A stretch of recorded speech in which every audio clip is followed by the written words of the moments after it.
continuously healing or harming our physical bodies by the incredible power of our emotions, deeply held beliefs we have about our health, and the lack of or connection to spirit. Joseph Selbie, welcome back to Passion Harvest. So wonderful to see you again, and welcome to the show. Thanks for having me back on. Always a pleasure.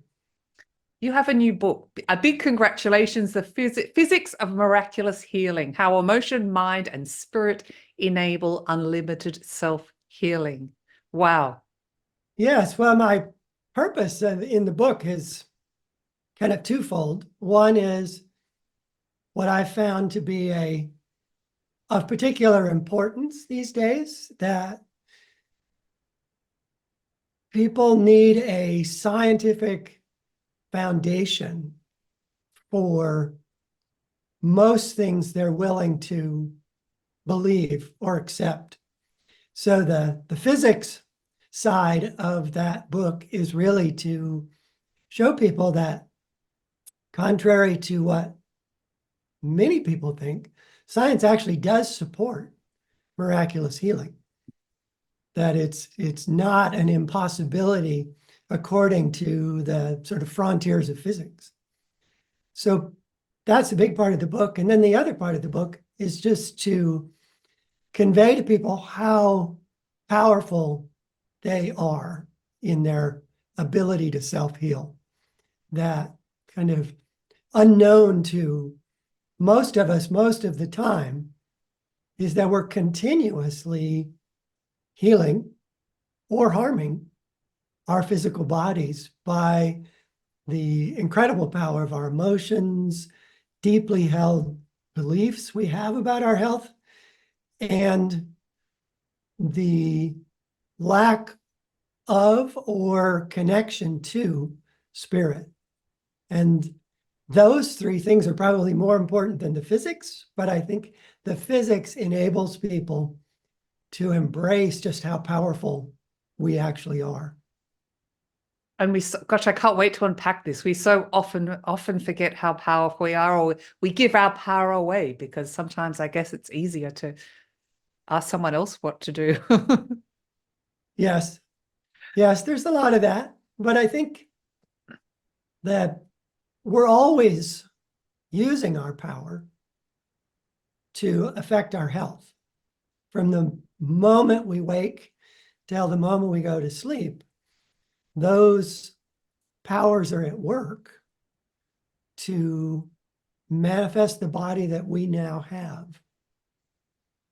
So I'll just do a teaser, which I'd like to explain later in your show. But what physics tells us is that we're being continuously created, not created once and then laws governing the unfolding of that creation guide us until we die. We're being, in every instant, created or recreated. And if we change the picture of what's being created, then that's what enables instantaneous, rapid healing. And that reality is true for everyone.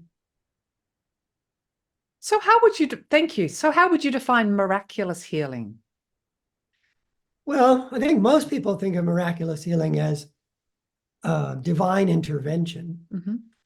And there's certainly a lot of reasons why people believe that, because often people who have these extraordinarily rapid physical changes are themselves feeling like they have this deep connection to the divine. But there's another kind of miraculous healing which gets kind of used in everyday parlance, which is when somebody overcomes what is considered to be terminal illness, terminal cancer, terminal heart conditions. And when they You know, as the saying goes, when they beat cancer, it's considered to be kind of a miracle.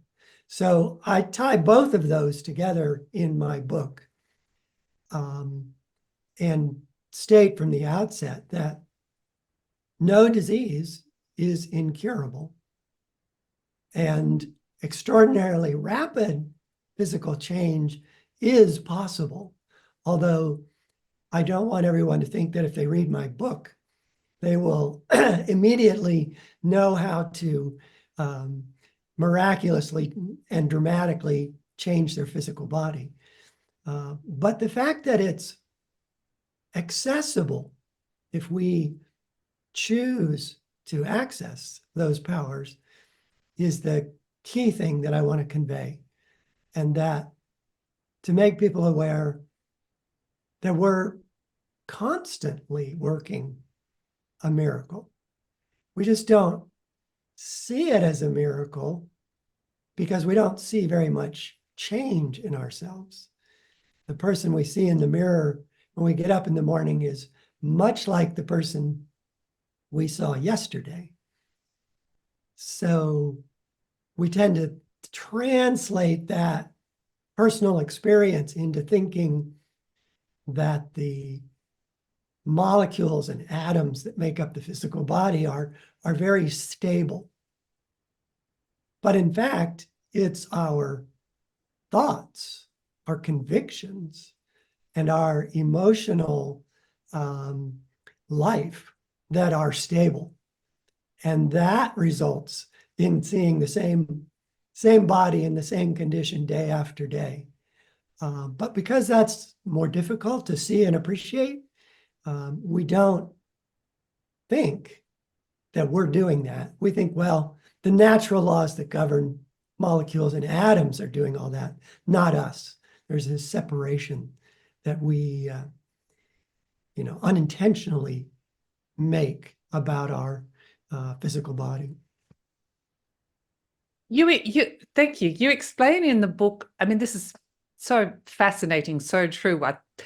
On some level, of course, we all know this, our soul powers, which are emotion, belief, and connection to spirit. Do you mind sharing a bit about that with the audience? I would love to. I'd love you to too. Thank you. Let me start with a story, because stories usually contain a whole lot of information in a more condensed form. So one of my more amazing stories that I like to tell, it doesn't originate with me, but I love retelling it because I love to see the expression on people's faces change as I tell the story. There was a man named Mr. Wright who was in the hospital in somewhere in the 60s. And he had lymphoma and was very near death. He had fluid in his lungs. He had visible tumors on his body, quoted as tumors the size of oranges on his chest and upper body. And his doctor, Dr. West, estimated that he had weeks to live. But Mr. Wright was an optimist. He had very strong, enthusiastic opinions about most things. And he read an article in which he learned that a new chemotherapy drug was being tested in the hospital where he was a patient. And this drug called cribiazin was soon to be administered. And so he asked Dr. West if he could be a member of this trial. And at first, Dr. West was reluctant because they were looking for patients who they felt, frankly, had a better chance of surviving. Because he was so far gone, he really wasn't optimum as a trial member. But he was so persistent that Dr. West finally gave in and included him in the trial. And on a Friday afternoon, injected him with cribiazin. And when Dr. West returned on Monday morning, Mr. Wright was up, walking around, had no tumors, had no fluid in his lungs, and was so full of energy that within a day or two, he checked out of the hospital. And as a pilot, he flew himself home in his own plane. Now, this was mystifying to Dr. West because not only was it rapid, but none of the other patients had any benefit. But a month later, and this is part amazing story and part cautionary tale, Mr. Wright read an article that said cribiazin was proving to be ineffective for treating lymphoma. And this just destroyed his optimism about the drug. And within days, he was back in the hospital, fluid in the lungs, tumors visible once again, and at death's door. And Dr. West was fascinated by this and decided to try something that today would probably be considered unethical. But he told Mr. Wright that while it was true that cribiazin was proving ineffective, they now had a new and improved cribiazin, and that he was getting a shipment of that sent to the hospital in just a few days, and he would give it to Mr. Wright. Well, Mr. Wright got his optimism back, looked eagerly towards the day when this new and improved cribiazin was available. And in a couple of days, Dr. West gave him another injection. This time, as you probably understand, it was just saline solution. It was just a placebo. There was no new and improved cribiazin. But Mr. Wright had the same experience. His lungs became free of fluid, his tumors disappeared, his energy returned, and once again checked himself out of the hospital and went home. But alas, he read another article some months later that said cribiazin had proven completely and thoroughly ineffective. Once again, Mr. Wright checked into the hospital, tumors reappeared, chest filled up with fluid, but this time he died in 2 days. So this is both an amazing tale about the power of our beliefs, but also a cautionary tale about what we choose to believe. So for Mr. Wright, his belief in cribiazin cured him twice, extraordinarily rapidly, but his underlying belief that it was going to be a drug that could cure him also killed him, because in the end, he believed there was no drug that could cure him. So Mr. Wright is an extraordinary case with, very obvious indicators of the powers of belief. But we're doing it all the time. The belief we have in our health, our state of health at this moment, is one of the primary drivers of our health. And that when we believe, and we can change our beliefs, in my book, I give lots of exercises and approaches and techniques to help you develop more unlimited beliefs. When we have more unlimited beliefs, our health becomes more resilient. Most of us don't have that sort of totally on, totally off in our beliefs that Mr. Wright had. We tend to only change our beliefs slowly. But even if we change it slowly, it has a deep impact on our health. And we can use that power. We can deliberately use it. And how it manifests, I think, for most people who are generally healthy is that we become more resilient in our health. If we have some kind of illness or accident or something that knocks our health back, we tend to recover more quickly because we have that underlying conviction that it's our personal powers that are creating our health rather than sort of the more mechanical aspects of healing having to do with molecules and drugs that are determining our health. So that's belief, and that's an extraordinarily powerful part of belief. But our emotions are constantly affecting our health as well. And Dr. Bernie Siegel, who wrote Love, Medicine, and Miracles, wonderful book, highly recommend it, said just directly that the truth is happy people don't get sick. And you can see this reflected in cases of people who are manic. When they have their manic high phases, when they're full of energy and enthusiasm, they tend to be healthy as well. But when they fall back, assuming they're bipolar, they fall back into the low energy phase of that kind of manic behavior, they also tend to get sick.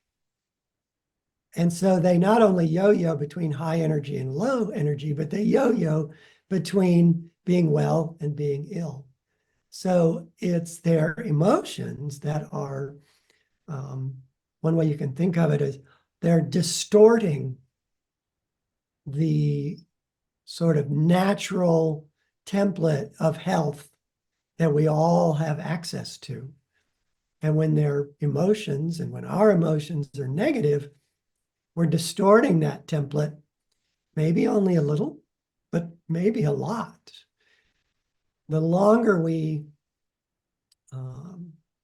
sort of harbor long-term negative emotions, the longer that distortion has to create visible disease. An interesting side of modern medicine. Modern medicine can discover when we have a disease. It can run tests and it can tell us, oh, you have diabetes, or you have heart arrhythmia, or you have hypertension. But when asked what the cause of those things are, modern medicine can only say that our cells have failed to provide us, and let's say in the case of diabetes, insulin.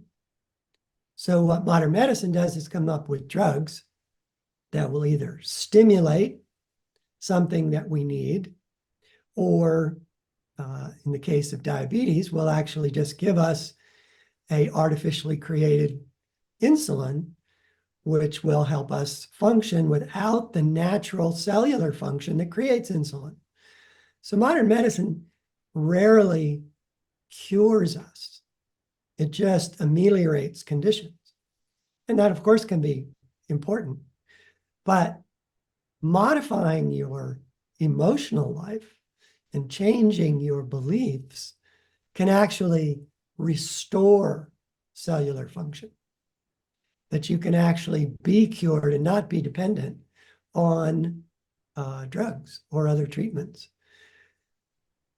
But the best way to change those emotions is to learn to develop positive emotions, to increase your energy. There's a saying by my spiritual teacher, who you see over my shoulder on the wall, that energy and joy go hand in hand. So by increasing our energy, we also tend to uplift the heart. But also by uplifting the heart and feeling more positive emotions, we also increase our energy. They go together. And again, in my book, I offer lots of techniques and different ways, different attitudes you can embrace that will help you increase your positive emotions. And with both of those, with more unlimited beliefs and with more positive emotions, your health will improve. And if you have a serious condition, if you're dealing with cancer, terminal cancer, or some other form of serious illness, those are key also to overcoming that disease. If you look into the writings about people who have radical remission, as it's often called, from cancer, or who overcome serious illnesses, what you find 9 times out of 10 is that while they may have gone through chemotherapy or surgery, they also took charge of their health. They looked at their own emotions. They took responsibility for their own emotions. And they looked at their own beliefs and really began to remake those aspects of themselves, which can be challenging. It can be daunting. Many people just hope and want the chemotherapy to work and accept whatever that result may be and however much longer their life might be as a result of using it. But those extraordinary patients, which is what Dr. Siegel called them, who really take charge of their lives, take charge of their health, are the ones who beat cancer fundamentally and basically change their whole body's function back to a healthy body. But they also change their lives. They change their emotions, they change their beliefs, and almost 100% of them connect to spirit in a way that they never had before. They feel that presence. They feel their own soul nature more directly, rather than as some abstract knowledge that they have a soul.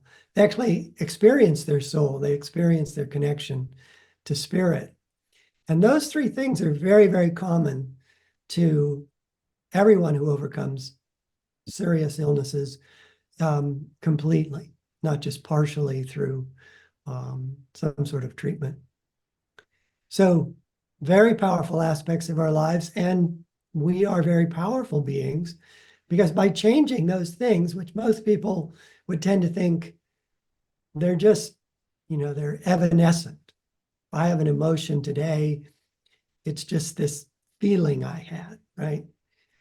But if you could see the effect, and there are people who can see it, but if you personally could see the effect of whatever emotion you're having right now is having on your body, you would see a negative emotion reverberating through the subtle energy that is behind your physical body. And you would see it debilitating functions in the body. And if you could see a positive emotion, you'd see the energy increase, you'd see the light in your body increase, and you would see the harmony increase throughout every cell in your body. And you would see it increase as a result, your physical health. But because we don't tend to see it, we tend to dismiss it as, just a minor part of our health. But it's really major. Harder to see our beliefs because we rarely change our beliefs. But those dramatic changes that we might have in our belief, which few people do, it's rarely all or nothing. It's rarely like Mr. Wright, who yo-yos up and down in one day on his belief. But if over time we could see the power of that belief and the power of our connection to spirit, we would see our health steadily increase, become stronger, our energy become better and more stable. So you can take charge of all of these things. It's within your, it's accessible to you. So simple and so true. And would you also say that the belief, the emotion and connection to spirit not only would relate to health, that as well, but holistically, all aspects of our lives, if we adopted the positive changes? Definitely. And I'm sort of coming into this conversation from the angle of health, but the result of taking charge of your health and taking charge of your life is you become happier, you become more able as a person, your concentration, your creativity, your willpower are all increased. Your sense of well-being in just feeling a contentment with life deepens. The connection to spirit especially becomes a dynamically important part rather than a theoretical part of your well-being, that you can know that there is a divinity, know that there is a being of which you are a part, that loves you and enables you to love others, to give love and feel love. It is transformational. And generally, that is the angle at which I come to it and explain to people that the most important things you can do in your life are to change your beliefs and improve your emotions and connect to spirit, because they'll make you happier, better, more fulfilled. And oh, by the way, they make your health better at the same time. So, but it all goes together. You can't, as you say, it's holistic. You can't really separate one from the other. But you can clearly experience that they all go together. And of course, that's what everyone wants. But I think you said the word remaking ourselves. It can be challenging. We get in ways of doing or patterns of behavior or habits. It can be very challenging to change that cycle. Yes. And that's why it is often only when people are confronted with serious illness that they take the need to remake themselves seriously. And it's unfortunate because once you're dealing with serious illness, you're also dealing with low energy and less concentration, less willpower. It's knocking you back. And so it does take more of a almost heroic commitment to it at that point, where if we start developing and accessing and connecting to those soul powers when we're healthy, not only are we more likely to stay healthy, but if we do get unhealthy, we're primed to deal with that much more ably, much more effectively. So the allure of feeling more joy, feeling more love is definitely more attractive to people, and makes them much more interested in doing whatever they need to do to change than does just, well, you might get sick in the future and it's better to ward it off now. But joy is no small goal. Love is no small goal, and really worth it. So just as bouts of ill health will tend to nudge us or push us into remaking ourselves, unhappiness can push us into remaking ourselves. Depression can do it. Again, it's more difficult to make those changes once you're, entrenched in those feelings and that experience. So what I like to hold out to people is connecting to spirit can make you happier than you ever can in any other way. It's better and more powerful than the greatest falling in love experience you've ever had. It is more transformative than anything that you can do just from your your own efforts to remake a life or be successful in business. Once you get spirit within on your side, so to speak, you can be a kind of an amazing being. And you also become an amazing being who realizes at the same time that without spirit, you're not that amazing being. You realize that it's an expression of who you are at a deeper level. And by connecting, you get the benefits of being that amazing being, and you get that deep, loving, joyful satisfaction of connecting to spirit. There's really no downside to it, but it looks often to people like, well, embracing that connection to spirit means I have to give up things that I like and enjoy. And they see it as a negative bargain, right? That, oh, I'm going to have to, stop eating the way I eat, and I'm going to have to exercise more, and I'm going to have to, meditate, which is hard. And it just looks like it's a rough sell to people because it looks like they're giving up things that they prefer to do.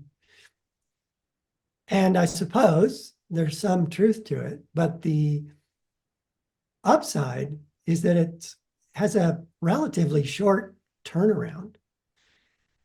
Most people who go on spiritual retreats, who immerse themselves in some sort of program for a couple of days a week, where they're eating better, they're meditating regularly in guided meditations, maybe they're doing yoga postures or Pilates or something else, almost invariably at the end of that time go, wow, I love this. And they want to keep it going. But when they get back to their old habits, when they get back to their life, it crashes into a dance card that's already full, right? Most of us have a daily habit that's already established. And when we go, oh, well, how do I get that regular meditation or that better diet or those exercises into the life I have? And that's where the challenge is. But if you can meet that challenge and make incremental change, not try to change everything, that's usually the biggest mistake people make, in my estimation, is they come back from that wonderful experience, or they come back from reading a wonderful book, or they read my book, the Physics of Miraculous Healing, and they go, okay, I'm changing everything today.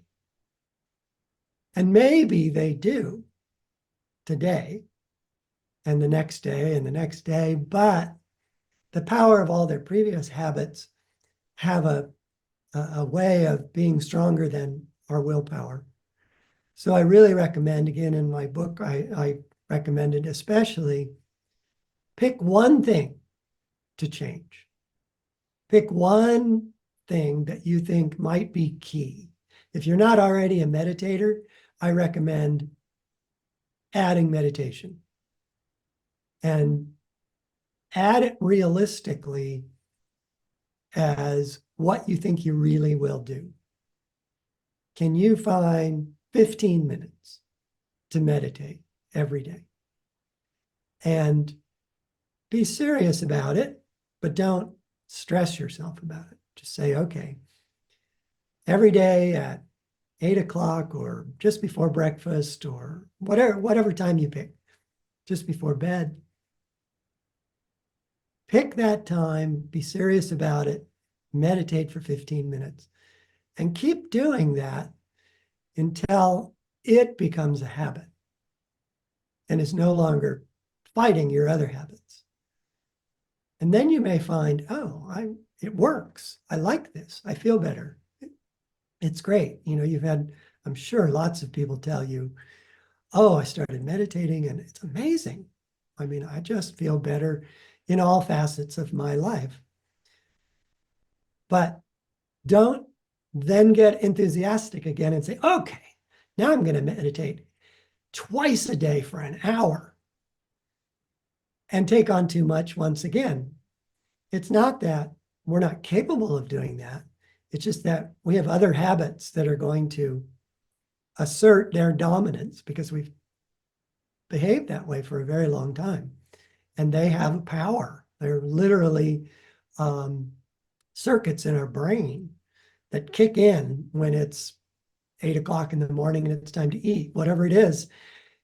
And they are no small powers working against anything new. It doesn't have to be meditation. So don't take on too much. Take it on thoughtfully. But once you take it on, stick with it. Expand it, again, thoughtfully. And let it prove itself to you that these things, especially meditation, but other activities, make you feel happier. Because at bottom, that is the most powerful thing. It's why we have started doing pretty much everything that we do, right? Is that in some way or another, they have made us feel happier. Now, they may not have continued to make us feel happier. They may not have continued to give the level of happiness that we thought they would, but that's how we got into them. And so let your new habits prove to you that they're of high value to you because they make you happier. And that is a more realistic way to remake yourself than the sort of crash course that you might think you have to do to take advantage of your spiritual powers. Be realistic about yourself. Be realistic about how quickly and how effectively you can introduce new things into your life. It's really worth it. I can tell you hundreds of books, hundreds of people can tell you it's really worth it. But you have to prove it to yourself. I've had many a conversation, as I'm sure you have, with people who have tried meditation. That's the first thing they'll say. Oh yeah, I tried meditation. And they usually stopped before they got the real benefit from it. And they stopped because they felt like they weren't able to do it well. As modern Westerners, we tend to want to be good at things. We want to be able and efficient at things. And we find that, oh, meditation is a bit of a challenge. My thoughts are racing and my body is fidgeting and, well, this is hard. And it becomes, they begin to think, well, this is not for me. This is not something that me in particular, is not able to do. But everyone can do it. You just have to Stick with it. Don't set the bar so high. Don't feel like you have to have perfect concentration and sit utterly still just right out the gate. It takes time for that ability to form. And your brain, again, forms supportive circuits that help you sit still and concentrate. So be patient with yourself, be patient with the process. Even if it's meditation, you're going to have the same, I mean, not meditation, you're going to have similar challenges, changing your diet, whatever you choose. But they're all worth it. They all really improve your well-being. They improve your health. They make you a better, happier person. I mean, perfect, great advice. Patience is a hard one, and we often want it immediately, but it doesn't always happen like that. And your book offers great key practices, tools, and tips to work through our soul powers as well, to embrace our soul powers. Yes, yes. If you only think it's possible but have no way to make it possible in your life, then you're not going to get as much out of what's within you as you can. Thank you, thank you. In your book, you talk about our body as a holographic projection. What does this mean? Well, as I said at the beginning, I'm trying to do two things with the book. One is to get people past the current medical model, which basically says healing from terminal illness is impossible, and that really rapid, extraordinary change, like the story I told about Mr. Wright, is also and especially impossible. Yet those things do happen. So how is it possible?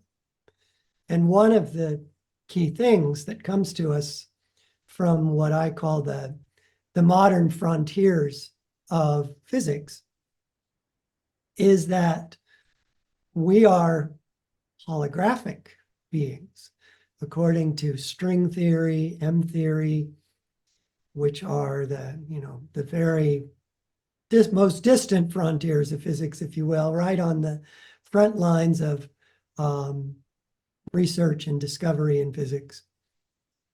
What they have determined is that we are multi-dimensional beings.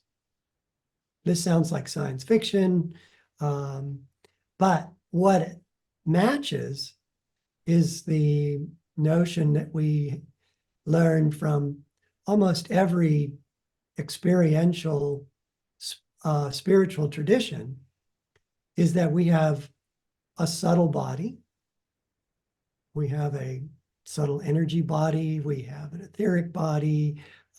Different teachings describe them in different ways, but almost all of them present this model of reality, that the physical body that we experience through our senses is only part of the picture of who we are. We are simultaneously existing in an energy body.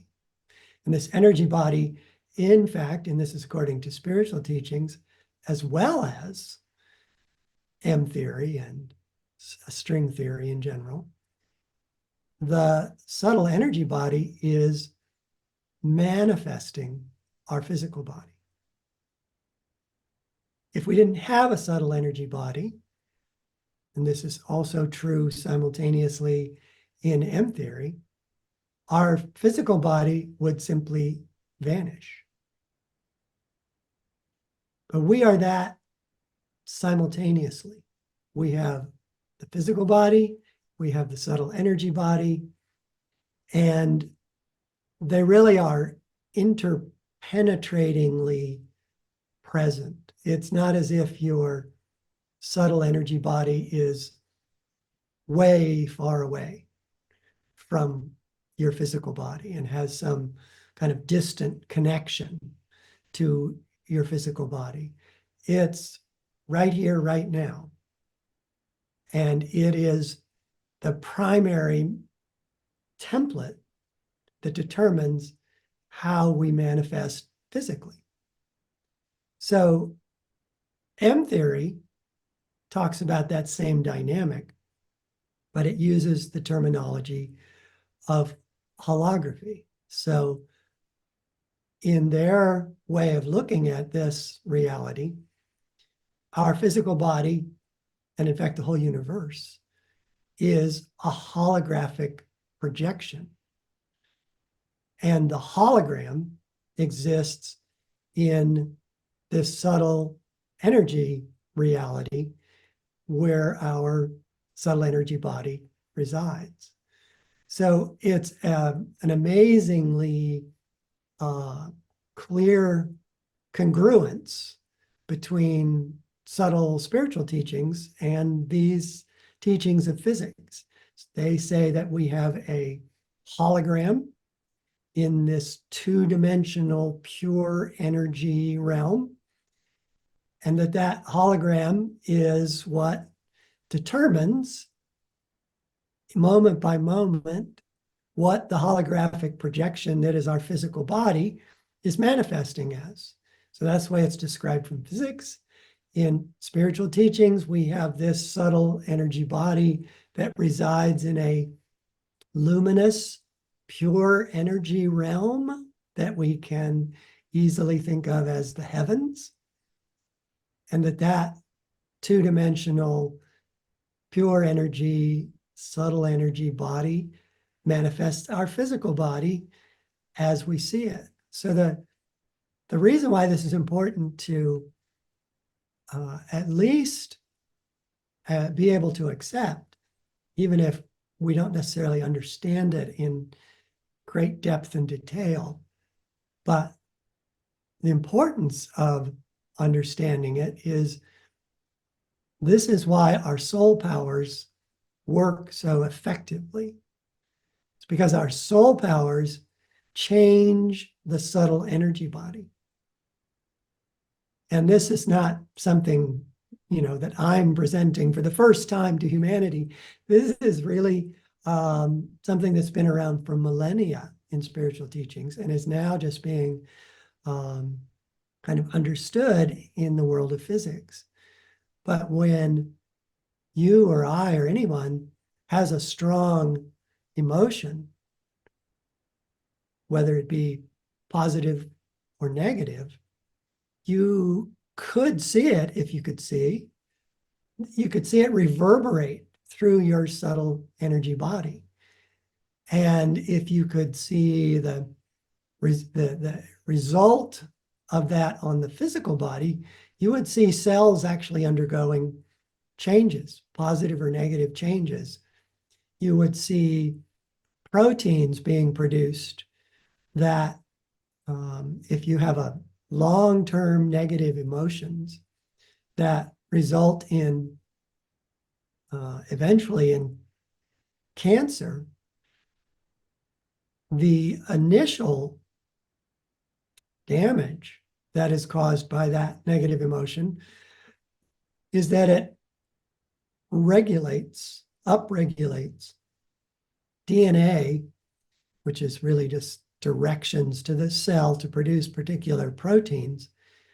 It upregulates the protein production that creates tumors. It's a weird thought, but your body is actually turning on the systems that are going to kill you. Scary. It is scary.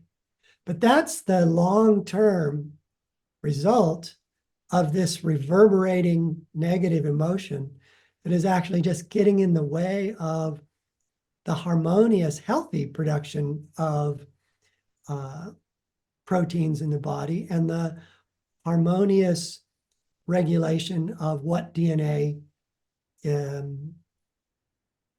presents to the cell to produce. it turns on and turns off genes, and the genes are really nothing more than protein sequences.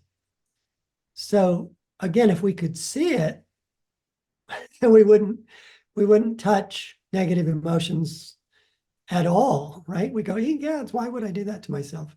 But because we don't see it, we don't realize it's happening. And that is this holographic principle from the point of view of physics taking place in our physical body.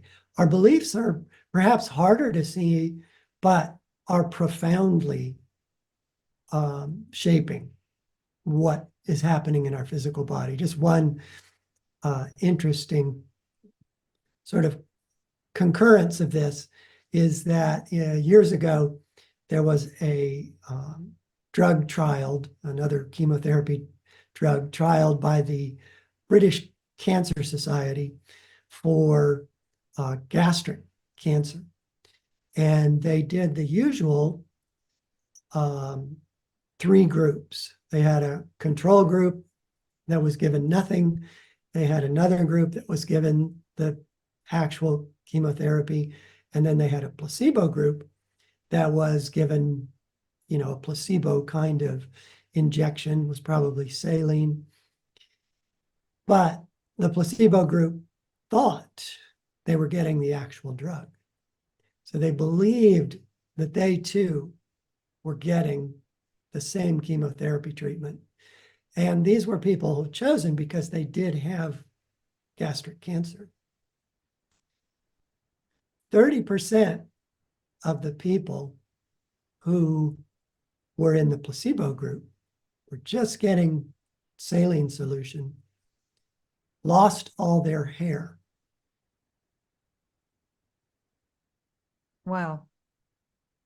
So just the belief of that was enough to literally change. We have like 60 trillion cells in our body. So a trillion or 2 cells had to have been changed for them to cause our hair follicles to stop working and all our hair fall out just from belief. So it runs very, very deep. I mean, the way we look, whether we can do many things physically, originate from our beliefs. One more story. Again, I love this story. Please. Because You're they're so inspiring. powerful. There is a condition that almost everybody has heard of, which is multiple personality disorder.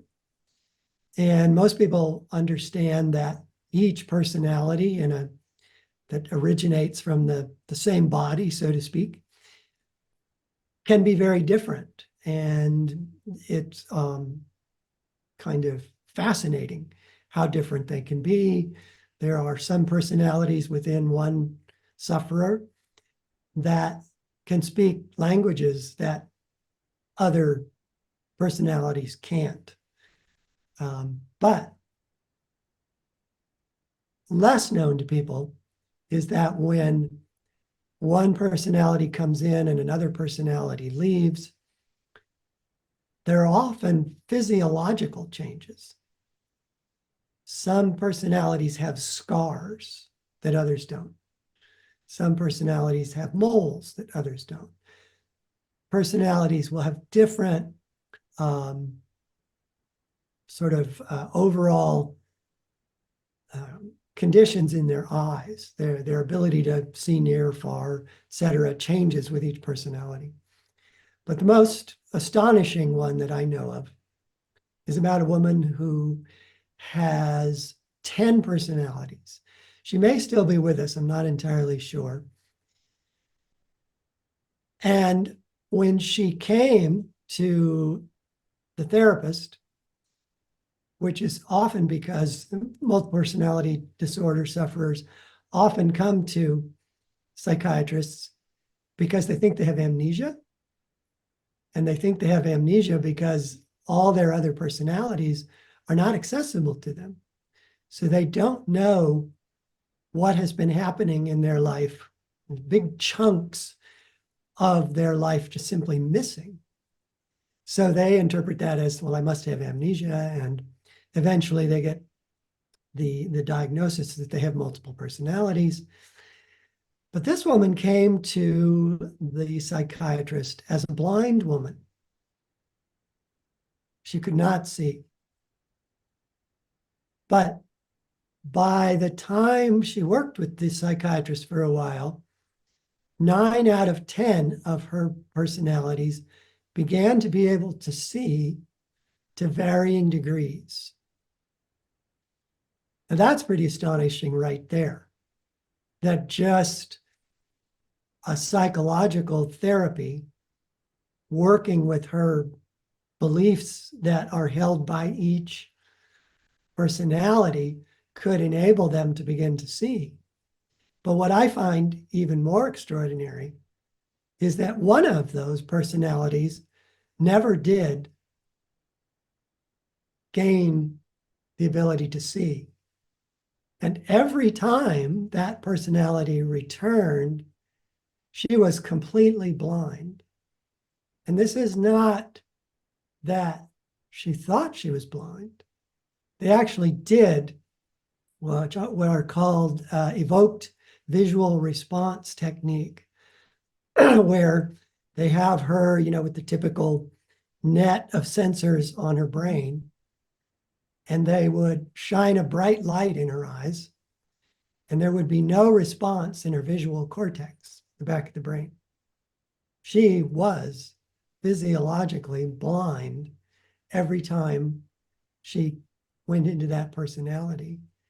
But if she moved into one of her other 10 personalities, then there was a response in her visual cortex. So in moments of this transition from one personality to another, the belief of that personality that they could see literally changed the brain structure in instants. So this is another glimpse Incredible. at, it's what we do all the time.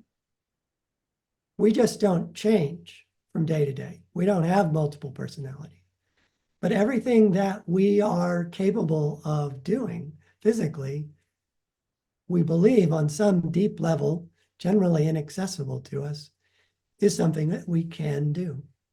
So again, I don't want to promise anyone that you could have such a dramatic change in your beliefs just in a couple of days of meditating.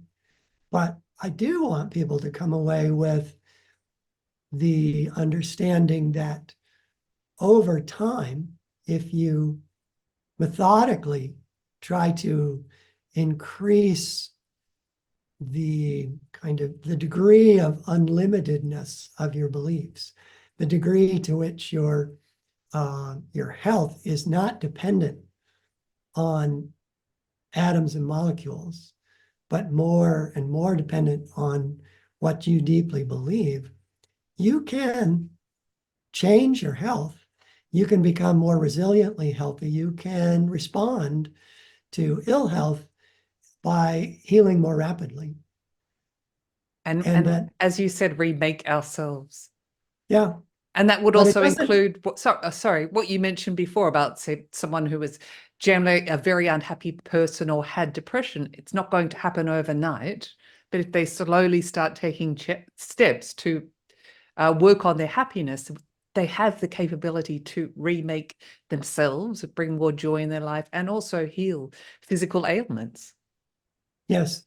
Yes. And again, you may not see a person who has embraced this change able to miraculously heal themselves, miraculously in the sense that today they're ill, tomorrow they're well. But I like the term resilience as a benefit of embracing your life, that even when you become unhealthy, you heal more quickly. And you're less likely to become ill. As Bernie Siegel said, happy people just don't get sick. I love that. I love that. I really do. So you get all the benefits. You become happier. You become that happy person that you would love to be. And even without knowing it, you're healthier as well. Joseph Selbie, you're inspiring, and what powerful work you're doing. Thank you very much. Where's the best place for people to connect with you? You can go to my website, which is josephselbie.com. The spelling of my last name, Selbie, is somewhat unusual. It's Selbie rather than the more common Selby. So it's Joseph Selbie with an IE.com. You can find out about the Physics of Miraculous Healing, connections to where to buy it. You can find about all my other books, their articles, etc. on that website. You can find my book, all my books, pretty much in any retailer, e-retailer, like Amazon and Barnes and Noble and many, many others. And I will leave a link below in the show notes as well, if people just want to click on that. Joseph Selbie, you are so inspiring. I mean, such a delight to have you on the show. Is there anything else you'd like to share with the Passion Harvest audience on a final note that I haven't asked you? You've done a great job. If I had one thing to say to everyone for any purpose, you don't already meditate, meditate. It's transformative because it puts you in touch with deeper levels of who you really are already. It doesn't turn you into something that you aren't. It just reveals to you what you are. And what you are is wonderful. What you are is joy-filled, happiness-filled, love-filled. It's what you always want to be. And meditation is the single most important key to finding that. Joseph Selbie, thank you. And thank you for being on Passion Harvest. It was an absolute pleasure. Well, thank you for having me, and I really appreciate the opportunity. Thanks so much. Bye-bye.